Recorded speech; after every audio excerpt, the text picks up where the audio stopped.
মহান বিজয় দিবস উপলক্ষে ধানমন্ডিতে অনুষ্ঠিত হলো 2 দিন ব্যাপী বিজয় মেলা ও সাংস্কৃতিক উৎসব। ধানমন্ডি সোসাইটির উদ্যোগে আয়োজিত হয় শান্তি, সমৃদ্ধি ও ভালোবাসা শীর্ষক এই মেলাটি। অনুষ্ঠানে শিক্ষা, স্বাস্থ্য, সাহিত্য, ক্রীড়া ও সংস্কৃতিতে অবদান রাখা ধানমন্ডির কিংবদন্তি ব্যক্তিত্বদের প্রদান করা হয় মরণোত্তর ও আজীবন সম্মাননা। এছাড়াও অনুষ্ঠানের সফল বাস্তবায়নে সহায়তাকারী বিভিন্ন সহকারী সংস্থাকে দেয়া হয় সংবর্ধনা।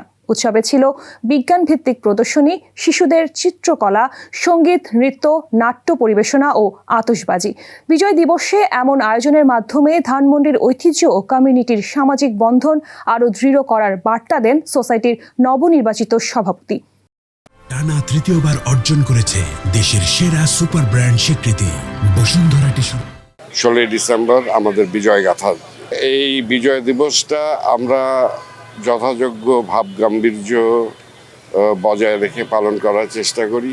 এই প্রজন্মকে আমরা একটু জানাতে যাচ্ছি যে আমরা যারা ওই সময়ের মুক্তিযুদ্ধ দেখেছি এবং বিজয় দিনটা দেখেছি, তাদের সঙ্গে এই যোগসূত্রটা যাতে এই প্রজন্মের মধ্যে আসে এবং থাকে।